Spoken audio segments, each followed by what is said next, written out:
everybody. I am Cheryl Cloward, and I am from Layton, Utah.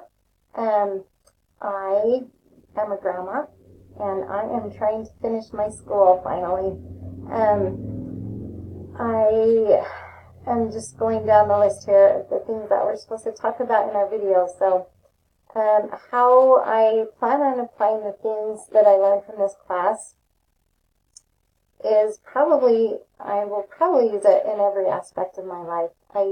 I teach part-time in a functional skills class, and so definitely I will be using it there. I also volunteer at my daughter's junior high, and so we live next to an Air Force base, so we have a lot of diversity in our junior high and in our neighborhood. So I am going to use this class, the knowledge I gained from this class a lot. I have 5 children and 5 grandchildren. So these 3 pictures are, this one at the top is my husband and I at one of our favorite places to go, which is Bear Lake in Utah. And then this picture underneath is of my whole family and my 5 kids, and then we've added 1 son-in-law and 2 grandbabies since this was taken. And then on the right are 3 of my cute grandkids. They are the funnest thing about being this old.